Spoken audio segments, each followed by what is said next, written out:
Καλώς ήρθες σε ένα βίντεο της σειράς Rank Machine. Είμαι ο Πάνος Αντίπας και σε κάθε επεισόδιο σου παρουσιάζω τη δισκογραφία ενός από τα πολύ αγαπημένα μου συγκροτήματα της rock μουσικής, ταξινομημένη από το χειρότερο του άλμπουμ προς το καλύτερο κατά την προσωπική μου πάντα άποψη.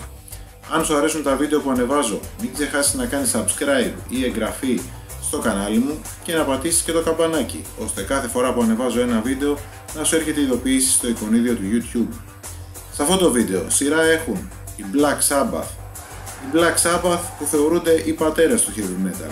Οι Black Sabbath δημιουργήθηκαν το 1968 στο Birmingham της Αγγλίας από 4 20χρονα παιδιά, τον Tony Iommi, τον Bill Ward, τον Geezer Butler και τον Ozzy Osbourne. Και για τους Black Sabbath θα κάνω μια παραδοχή.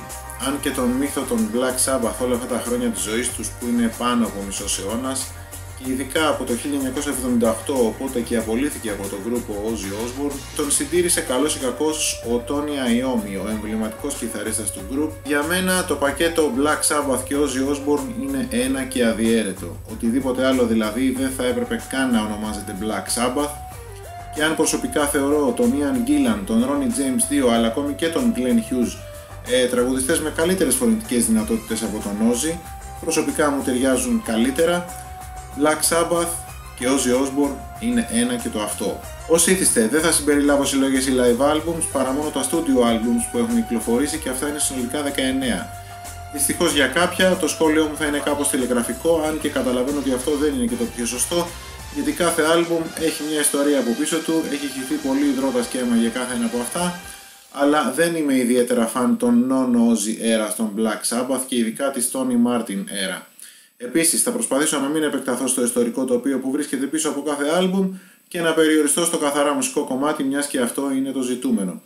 Δεν είναι σωστό να μας απασχολήσει πόσα κιλά λευκής σκόνης καταναλώθηκαν κατά τη διάρκεια της ηχογράφησης του κάθε άλμπουμ, ούτε το πόσο επηρέασαν την ιστορία του group τρίτα άτομα προς αυτήν, όπως π.χ. η Sharon Osbourne, γιατί το θέμα μας εδώ είναι η μουσική και μόνο αυτή. Πάμε λοιπόν να τα δούμε ένα-ένα ευθύς αμέσως, ξεκινώντας από το λιγότερο αγαπημένο μου άλμπουμ των Black Sabbath, το οποίο είναι το Forbidden του 1995. Εντελώς αποτυχημένο πείραμα, το μπλέξιμο με τη rap, αχαρακτήριστη και ασυγχώρητη επιλογή σε ένα κατά τα άλλα καθόλου κακό άλμπουμ, αλλά και μια safe επιλογή για χειρότερο των Black Sabbath. Μια κυκλοφορία που θα έμελε να ήταν η τελευταία τους αν δεν επέστρεφε για πέμπτη φορά ο Ozzy και δεν ηχογραφούσαν το 13. Cross Purposes του 1994, καθαρό, κοφτό, κλασικό, generic hard rock, ψιλοβαρετό άλμπουμ, πολύ μέτριος δίσκος, κλασική σκοτεινή στίχη για το κακό, για το θάνατο, άντε και λίγη αγάπη με θάνατο στο Dying for Love. Για μένα δεν έχει κάτι το αξιομνημόνευτο αυτό το άλμπουμ, ακόμα και η συγκεκριμένη ψευτομπαλάντα μου είναι αδιάφορη και μάλλον αυτό το άλμπουμ δεν θα επιχειρήσω να το ξανακούσω. The Eternal Idol του 1987, πρώτο με τον Tony Martin στα lead vocals, μέτριο αλμπουμάκι, επίσης χωρίς κάτι το ιδιαίτερα αξιομνημόνευτο. Το Ancient Warrior διασώζεται κάπως, το instrumental Scarlet Pimpernel, καλούτσικο, μάλλον το Eternal Idol το είχες ξεχάσει και κακώς το επανέφερα στην μνήμη σου. TYR του 1990, λίγο πιο διαφορετικό από τα υπόλοιπα albums με τον Tony Martin μπροστάρι, λίγο πιο μελωδικό, πιο πολύ επικό metal παρά το γνωστό doom style του group. Αυτό που μου έχει μείνει πιο πολύ από το TYR είναι κάποιες σφυριές του Cozy Powell, ειδικά σε εισαγωγές μερικών κομματιών. Κάποια κομμάτια μου ακούγονται αρκετά αστεία όπως το Jerusalem και το Valhalla, τίποτα περισσότερο. Ξανά ένας δίσκος καθόλου του γούστου μου. Headless Cross του 1989, καθαρό, κοφτό, κλασικό, generic heavy metal, καλό δείγμα για αυτό που θέλει να αντιπροσωπεύσει. Ο Tony Martin είναι ένας πολύ καλός τραγουδιστής, ίσως να είναι υποτιμημένος, ίσως και αδικημένος. Έχω την αίσθηση ότι η φωνή του κολλάει καλύτερα στα κομμάτια που είναι από mid-tempos και προς τα κάτω, δηλαδή προς το πιο slow. Ίσως εάν τα albums των Black Sabbath, στα οποία είναι ο frontman, έβγαιναν κάτω από κάποιο άλλο όνομα αντί για Black Sabbath, να είχαν καλύτερη τύχη, αλλά ίσως και πάλι όχι. Σκοτεινή στίχη για το κακό, για το θάνατο, doom metal. Ξεχωρίζω πιο πολύ το ομώνυμο, το Headless Cross, το Devil and Daughter είναι αρκετά καλό, μου θυμίζει Uriah Heep της John Lawton era, και το When Death Calls καλούτσικο με τη συνδρομή στην κιθάρα από τον Brian May των Queen, αλλά και πάλι ένα άλμπουμ που δεν θα έπρεπε να είναι κάτω από την σκέπη Black Sabbath. Seventh Star ή αλλιώς όπως αναγράφεται στα credits, Black Sabbath featuring Tony Iommi του 1986. Ένας δίσκος ο οποίος αρχικά προοριζόταν για προσωπικός του τελευταίου, αλλά για εμπορικούς λόγους η δισκογραφική εταιρεία έκρινε ότι έπρεπε να κυκλοφορήσει κάτω από το brand name Black Sabbath. Μετά τον Ian Gillan δηλαδή άλλος ένας Deep Purple στα φωνητικά, και όσο και αν μου αρέσει η φωνή του Glenn Hughes, στο αμέσως προηγούμενο project από το Seventh Star, στο οποίο είχε κάνει συμμετοχή, στο Run for Cover του Gary Moore, μου άρεσε πολύ περισσότερο. Τα κομμάτια που μου αρέσουν πιο πολύ εδώ είναι η γλυκανάλατη μπαλάντα No Stranger to Love, το ομώνυμο Seventh Star και τα πιο σπιντάτα In for the Kill και Turn to Stone. Το πιο ενδιαφέρον solo του Tony βρίσκω ότι είναι στο Turn to Stone, ενώ τα υπόλοιπα δεν είναι κάτι το ιδιαίτερο και μάλιστα στο Heart Like a Will είναι έως και κουραστικός. Μου ψιλοαρέσει αυτό το αλμπουμάκι, αλλά επίσης δεν είναι Black Sabbath. Εάν κυκλοφορούσε κάτω από το όνομα A Journey with a Foreigner and a Night Ranger featuring Glenn Hughes θα ήταν πιο τίμιο. Απ' την άλλη, μάλλον δεν θα συζητάγαμε καν τώρα για το Seventh Star, αν όντως είχε κυκλοφορήσει ως προσωπικός δίσκος του Tony Iommi. Dehumanizer του 1992, επιστροφή του Geezer Butler και του Ronnie James 2, πολύ λιγότερα keyboards, μετά από 11-12 χρόνια ακούγονται ξανά ως Black Sabbath, δηλαδή ως Black Sabbath της 2 έρα, αρκετά heavy album και καλύτερα τραγούδια ξανά μετά από μια δεκαετία περίεργων πειραματισμών με Gillan, Hughes και κυρίως Tony Martin στα φωνητικά, αρκετά καλό το TV Crimes, αρκετά ανόητο το βίντεο κλιπ του, Letters from the Earth, αρκετά heavy με καλό σολάκι στην κιθάρα, Computer God, I, πολύ καλά τραγούδια, αλλά και πάλι το Dehumanizer όχι κάτι το ιδιαίτερο. Κάποιο θα έπρεπε να είναι το χειρότερο άλμπουμ με τον Ozzy και αυτό είναι το Never Say Die του 1978. Εκτός από το ομότιτλο κομμάτι που είναι κάπως αποδεκτό, ο υπόλοιπος δίσκος είναι πολύ μπερδεμένος. Σε κάποια κομμάτια υπάρχει αλόγιστη χρήση synthesizers, σε κάποια άλλα έχουν προσθέσει πνευστά και αγγίζουν μέχρι και την jazz fusion, όπως τα Air Dance και Breakout. Στο Swinging the Chain παίζουν Southern Rock και μου θυμίζουν αρκετά Lynyrd Skynyrd. Εν ολίγης είναι μάλλον ο πιο progressive rock δίσκος τους. Ο ίδιος ο Ozzy έχει δηλώσει ότι είναι ο χειρότερος δίσκος που έχει κάνει, ότι ντρέπεται για αυτόν, τον χαρακτήρισε αειδιαστικό και ότι ακόμη και τα ναρκωτικά είχαν σταματήσει να λειτουργούν. Αυτό βέβαια δεν σημαίνει και τίποτα για μας, γιατί και οι Pink Floyd είχαν αποκηρύξει τα Uma Guma και Atom Heart Mother που εμένα μου αρέσουν πάρα πολύ. Overall, τα Never Say Die δεν είναι καθόλου κακό άλμπουμ, απλά σε σχέση με τα αριστουργήματα των Sabbath είναι αρκετά υποδέστερο. Μετά τον Never Say Die, ο Ozzy απολύθηκε από το group, ανοίγοντας τον δρόμο στον Ronnie James 2 για τη δική του εποχή στους Black Sabbath, αλλά και την ολική επαναφορά τους σε αυτό που πραγματικά ήξεραν να κάνουν. Born Again του 1983, η μόνη Black Sabbath κυκλοφορία με έναν μανιασμένο έως δαιμονισμένο Ian Gillan στα φωνητικά. Λατρεύω Ian Gillan που παρότι πραγματικά δεν είχε τίποτα να αποδείξει, κάνει ένα άλμπουμ συγκλονιστικό, εξαιρετικό, παραλυρηματικό. Λατρεύω όλη του την παράνοια που βγάζει στο Born Again. Εξαιρετικά κομμάτια τα Zero the Hero, Born Again, Disturbing the Priest και Trust. Και είναι άλλο ένα άλμπουμ που δεν μπορεί να λογίζεται ως Black Sabbath, ίσως αν κυκλοφορούσε κάτω από το όνομα A Paranoid Machine Head featuring Ian Gillan να ήταν πιο τίμιο. Mob Rules του 1981, δεύτερο άλμπουμ με τον Ronnie James 2, είναι κάτι σαν δίδυμο αδελφάκι με το Heaven and Hell που είχε κυκλοφορήσει ένα χρόνο πιο πριν, τόσο ίδιο αλλά και τόσο διαφορετικό από αυτό.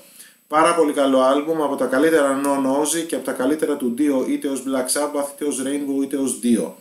Πολύ heavy, σκοτεινή, κλασική Black Sabbath ατμόσφαιρα, Turn Up The Night, τρομερό εναρκτήριο κομμάτι, The Sign of the Southern Cross, το καλύτερο και μεγαλύτερο σε διάρκεια κομμάτι του Mob Rules, με φοβερό solo στην κιθάρα από τον Tony. Επίσης πολύ καλά και τα Mob Rules και Voodoo, η πρώτη πλευρά κρίνω ότι είναι καταπληκτική, η δεύτερη λίγο μετριότερη. Μετά το Mob Rules, ο Tony Iommi θα τους διώξει όλους, για τα επόμενα περίπου 15 χρόνια θα περάσει κόσμος και κοσμάκης από το group.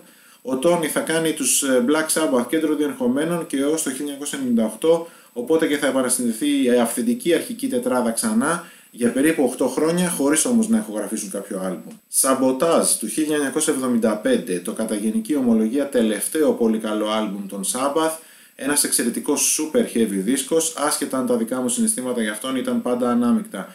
Κάποια κομμάτια μου αρέσουν πάρα πολύ, όπως το σχεδόν δεκάλεπτο Megalomania, το Thrill of It All, το The Reed και το πολύ heavy Symptom of the Universe, το riff του οποίου θεωρείται ότι ήταν ο προπομπός του thrash metal. Κάποια κομμάτια μου είναι τελείως αδιάφορα, όπως το Super Jar που είναι τελείως έξω από το στυλ του group και κάποια που τα θεωρώ κάπως πιο μέτρια, όπως τα Hole in the Sky και το Am I Going Insane. Technical Ecstasy του 1976. Μου αρέσει πάρα πολύ αυτό το άλμπουμ, είναι αρκετά πιο χαμηλών τόνων σε σχέση με τα προηγούμενα κλασικά τους άλμπουμς. Δεν έχει δηλαδή την κλασική Black Sabbath heavy ατμόσφαιρα που είχαν αυτά και δεν έχει κάποιο ιδιαίτερο hit. Έχει όμως κάποια πολύ ενδιαφέροντα κομμάτια όπως το You Won't Change Me, She's Gone και βέβαια το Dirty Women. Στο It's Alright πρώτη φωνή κάνει ο Bill Ward που όσο ωραίο κομμάτι και αν είναι με ωραία γεμίσματα κλασικής κιθάρας από τον Tony Iommi. Ακούγεται λίγο παράξενο για Black Sabbath κομμάτι της Ozzy Osbourne era. Είμαστε στην εποχή της έκρηξης της punk και οι Black Sabbath θεώρησαν ότι για να επιβιώσουν έπρεπε να κάνουν ένα πιο τεχνικό, πιο μοντέρνο, πιο ακουστικό, πιο radio-friendly album με πιο πολλά keyboards και πιο πλούσιες ενορχιστρώσεις. Η ιστορία έδειξε ότι το Technical Ecstasy δεν είχε την αποδοχή που οι ίδιοι Black Sabbath ήθελαν, ειδικά στο κοινό τους. Για μένα, το τελευταίο κλασικό Black Sabbath album της εποχής Ozzy. Heaven and Hell του 1980, πρώτο και καλύτερο album με τον Ronnie James 2 στα φωνητικά. Οι τρεις κομματάρες που μου αρέσουν πάρα πολύ εδώ είναι το πολύ γρήγορο Neon Nights, το επικό Heaven and Hell και το καταπληκτικό Die Young που ήταν και από τα πρώτα τραγούδια που άκουσα από τους Black Sabbath με τραγουδιστή τον Dio. Εξαιρετικό κομμάτι είναι και το Lonely is the Word, όλο το album όμως είναι αξιοπρεπέστατο χωρίς να είναι και αριστούργημα και φυσικά είναι το καλύτερο στη δισκογραφία του group χωρίς τον Ozzy Osbourne ως frontman. Είναι το τελευταίο άλμπουμ με την τριάδα που κάνει όλη τη βρωμική δουλειά στο back κομμάτι, δηλαδή τον Tony Iommi στις κιθάρες, τον Geezer Butler στο μπάσο και τον Bill Ward στα drums. Δεν θα ξαναβρεθούν ποτέ όλοι αυτοί μαζί σε κάποια από τα επόμενα άλμπουμ του group. Πολύ όμορφη στίχη από τον Ronnie James 2 σε πολλά από τα κομμάτια του άλμπουμ, βγαλμένοι από την ίδια τη ζωή. Ίσως θα άξιζε να τους διαβάσει κάποιος ακόμη και αν δεν έχει σκοπό να ακούσει το δίσκο. Και όπως αναγράφεται και στο οπισθόφυλλο, ο πιο χαρακτηριστικός στίχος του άλμπουμ: The world is full of kings and queens who blind your eyes and steal your dreams. It's heaven and hell. 13 του 2013, το τελευταίο άλμπουμ του group πριν την οριστική διάλυσή του 2017. Είναι το πρώτο άλμπουμ από το 1987-88 στο οποίο δεν καταγράφεται πληκτράς στα credits, δεν υπάρχουν keyboards δηλαδή στο άλμπουμ. Είναι το πρώτο άλμπουμ από το 1978 με τον Ozzy Osbourne στα lead vocals. Είναι ένα άλμπουμ που έχει το κλασικό Black Sabbath feeling αλλά με μοντέρνο heavy ήχο, με μια μοντέρνα παραγωγή, με τρομερή ενέργεια, με 7 λεπτά, 8 λεπτά κομμάτια που έχει νόημα να είναι 7 λεπτά και 8 λεπτά, με τα tempos των κομματιών να αλλάζουν εσωτερικά όπως γινόταν και πολύ πιο παλιά επί Ozzy δηλαδή. Ένας Ozzy εξαιρετικά όριμος, ελαφρώς γερασμένη η φωνή του, αναμενόμενο και αυτό, το 2013 ήταν γύρω στα 65 του. Τα riffs και τα solos του Tony Iommi είναι καταπληκτικά ξανά. Μάλλον είναι ό,τι καλύτερο και πιο αξιοπρεπές θα μπορούσαν να κάνουν ως πραγματική Black Sabbath. Αν και λείπει ένας από την αρχική τετράδα, ο drummer Bill Ward που τον αντικαθιστά επάξια ο Brad Wilk, τον Rage Against the Machine. Στο 13 υπάρχουν φανταστικά κομμάτια όπως το God is Dead με απίθανη μπασογραμμή από τον Geezer Butler. Το Zeitgeist είναι πολύ ατμοσφαιρικό, μου θυμίζει κάπως το Planet Caravan από το Paranoid. Age of Reason, ασύλληπτο κομμάτι. Στο Damaged Soul ξαναπαίζουμε τα blues, καταπληκτικό άλμπουμ ολόκληρο το 13. Sabbath Bloody Sabbath, το πέμπτο άλμπουμ του group από το 1973. Άλλο ένα εξαιρετικό άλμπουμ, λίγο πιο προχωρημένο ως προς τις ενορχιστρώσεις. Έχουν προσθεθεί πολλά περισσότερα keyboards, αλλού διακριτικά και αλλού αλόγιστα, ειδικά στο πολύ ιδιαίτερο Sabra Catabra από τον master του είδους Rick Wakeman. Τα A National Acrobat, Killing Yourself to Live, Looking for Today είναι εξαιρετικά κομμάτια, όπως εξαιρετικό είναι και το Instrumental Fluff, αλλά και το ομότιτλο κομμάτι είναι πάρα πολύ καλό και όπως προείπα ολόκληρο το Sabbath Bloody Sabbath είναι ένα εξαιρετικό άλμπουμ. Black Sabbath, το ντεμπούτο άλμπουμ που κυκλοφόρησε στις αρχές του 1970.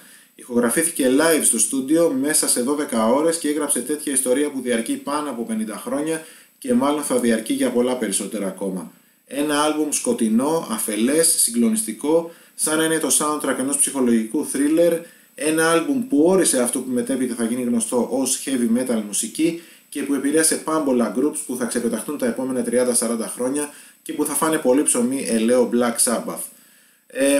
Τώρα, πώς να μην λατρέψεις ένα τέτοιο άλμπουμ όπως το Black Sabbath όταν σε αυτό υπάρχουν κάποια από τα πιο κλασικά κομμάτια του group όπως τα Black Sabbath, The Wizard, The Warning, ένα σχεδόν blues κομμάτι, το Evil Woman, Wicked World, ένα EB, αλλά τι τα λέω ένα-ένα αφού ολόκληρο το άλμπουμ είναι καταπληκτικό, ένα από τα καλύτερα debut albums. Στην τρίτη θέση το Master of Reality, το τρίτο άλμπουμ του group του 1971, ο ορισμός του Doom Metal.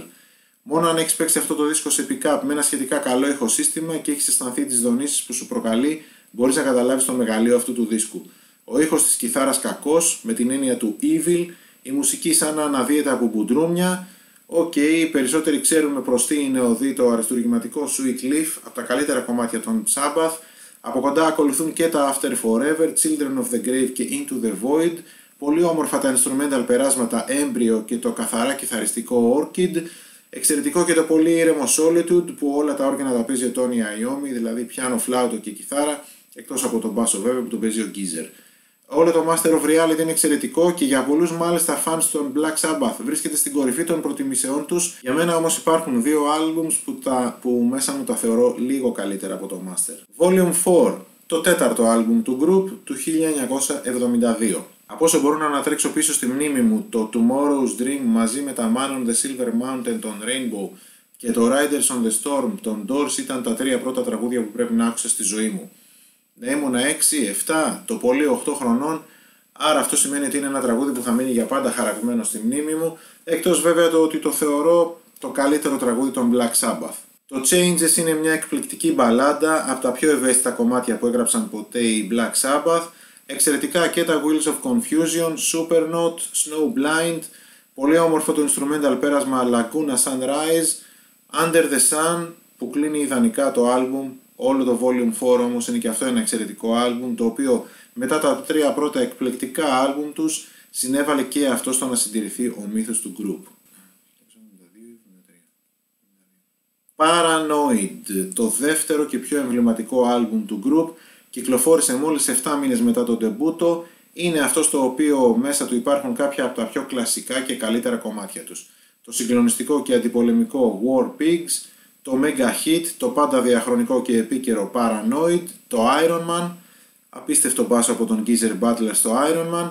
Ό,τι και να πεις για αυτό το άλμπουμ είναι λίγο, είναι ολόκληρο εξαιρετικό, είναι από τα πιο κλασικά και αριστουργηματικά άλμπουμ της rock μουσικής, είναι από αυτά που συνηθίζω να λέω ότι δεν πετάω ούτε μία νότα του και όπως δεν θα ήθελα και ούτε μία νότα παραπάνω. Και που βέβαια όσο πολύ παιγμένο και αν είναι από τα ραδιόφωνα και όσο πολύ ακουσμένο και αν είναι το απόλυτο νούμερο 1. Αυτά ήταν τα 19 albums μιας από τις θρυλικότερες μπάντες της ιστορίας της rock μουσικής των Black Sabbath. Ταξινομημένα από το λιγότερο αγαπημένο μου προς το υπερβολικά αγαπημένο μου album. Ο καθένας όμως έχει τη δική του άποψη για τη μουσική που ακούει και τη μουσική που τον αγγίζει, γι' αυτό και δεν υπάρχει σωστή ή λάθος ταξινόμηση από το χειρότερο προς το καλύτερο album οποιοδήποτε καλλιτέχνη οποιοδήποτε rock συγκροτήματος. Και εμένα οι επιλογές μου από καιρό σε καιρό αλλάζουν, έχει έρθει αρκετές φορές τη στιγμή που ενώ είχα απορρίψει κάτι κάποτε ή δεν το είχα εκτιμήσει έτσι όπως ίσως να του άξιζε, το ξανανακαλύπτω προς το καλύτερο. Εσύ, ο οπαδός των Black Sabbath που είδες το βίντεο μέχρι αυτή τη στιγμή, αν διαφωνείς, γράψε μου στα σχόλια τις αντιρρήσεις σου και τις δικές σου προτιμήσεις. Να είσαι καλά και σε περιμένω σε κάποιο άλλο βίντεο της σειράς Rank Machine.